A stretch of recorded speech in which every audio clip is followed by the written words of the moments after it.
It's the holiday season, and this year, we're bringing in the cheer with something extra special. A whiskey tournament like no other. Tonight, we'll kick off the 12 Days of Whiskey, where 16 whiskeys will battle it out to see who takes home the crown. First up, two heavyweights, George T. Stagg, Little Book Chapter 8, Path Not Taken. Which one will move on from this Christmas clash? Stay tuned to find out. It's the Cynple Whiskey Show.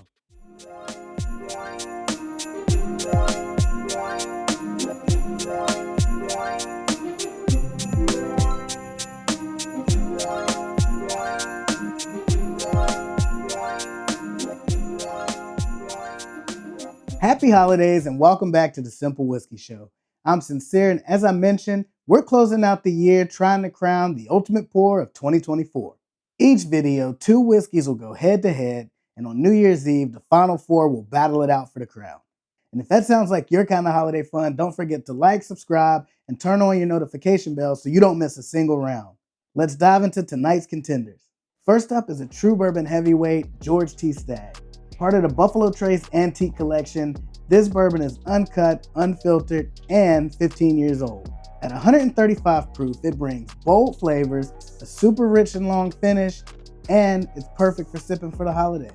This is a true winter sipper. And let's meet the competition. Little Book Chapter 8, Path Not Taken, is Freddie No's rye-forward masterpiece. This blend of 5 whiskeys combines high rye bourbon with bold rye whiskeys, and the flavor profile really blew my socks off whenever I did a review on it here recently. It has a rye spice forward profile, but also has a whole lot of complexity. I'm looking forward to diving into both of these and super excited to see which one comes out on top. So the way this is going to work, I'm going to go through each one, get a nose, get a taste, and then pick out a winner. As always, keeping it simple. Now let's get to sipping. All right, first up, George T. Stagg. Let's see what the nose has on it. Ooh, right off the bat, I get that oaky smoky, some brown sugar, and a little bit of like marshmallow.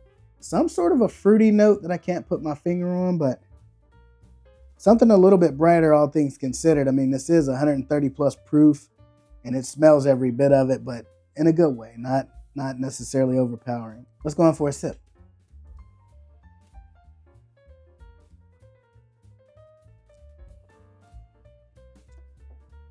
Stagg hits in full force. Oh, it's 130 proof, 130 plus proof. First sip of the night. Definitely sips every bit of that 135 proof. So if you like a higher proof, this is it. I love a higher proof. I can only imagine what that second sip is going to taste like. I'm looking very much forward to that because this one right here has woke me up. The thing that I did worry about with this competition is as I randomly put some of these in the first round of the tournament, you have some of them that are slightly lower in proof. So I really hope that the proof, especially taking this one first, doesn't necessarily hinder my flavor on this one. But again, if you're going to be the best, you got to be able to stand up to one, even if it is higher proof, at least in my opinion. Let me know in the comments down below what you think of that assessment.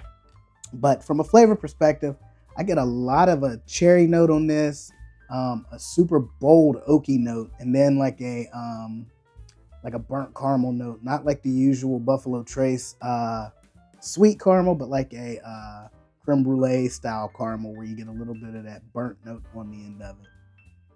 The finish on this one is also super long, super warm. You definitely get every ounce of that hug that this has to offer, but I wouldn't expect anything other than that at 135 proof.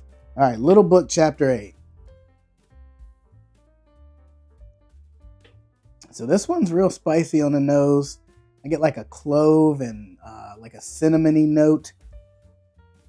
Ooh, yeah, and a little bit of that orange zest. I do believe I got that orange zest the last time I had this one too.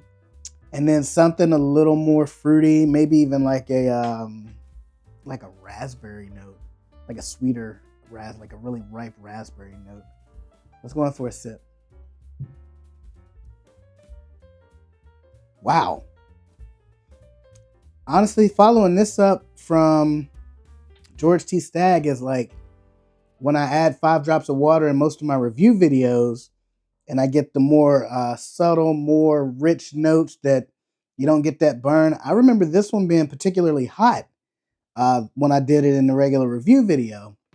But tonight, This is really good, really smooth, and it is mellowed down, I'm assuming, solely by that 135 proof sipper that I had at first. And I get like a herbal spice, maybe even a little bit of caramel, but I still get that rye spicy cinnamon note that I usually get on most ryes. But this is really smooth, and again, that 115 versus 135 proof may be why this one was already ready to just be tonight's smooth operator per se. Now, the spicy rye notes do come through even on the finish. Obviously not in the sense that it's like burning you up, but it gives you that tongue tingle that you get from like cinnamon spice or like a black peppery spice. It does have a long finish, and it is warm, similar to the George T. Stagg. But again, the real question is, who's going to win tonight? This is going to be a tough decision. Like, who's going home? Who gets to stay? At the end, only one can win, so let's pick a winner. George T. Stagg. Little Book came through a lot more surprisingly smooth than the last time I had it. Still has that complexity. Still a great pour. The amount of different notes I got on it going from first sip to second sip just shows that this is such a strong, complex blend. Highly recommend this if you ever see it out and about. Definitely pick you one up. I would love to back mine up if I do get an opportunity to find another one. But tonight, George T. Stagg was just a little more well-rounded. I do like that oaky note that I get on this. I also like that cocoa note I got on the finish on this one. This right here is everything that I want in a winter bourbon. So for me, even though this was a very close match, a very good day one kicking off of head-to-head, especially from a tournament perspective, George T. Stagg moves on to the next round. Little Book Chapter 8, path not taken. We'll no longer get to take this path, but will definitely be another one that I'm more than happy to share with folks as they come down to the Cynple Whiskey Lounge. And like I do in my simple triples, let's blend them. This ought to be interesting because of Little Book being a rye-forward and this being a very, very traditional bourbon.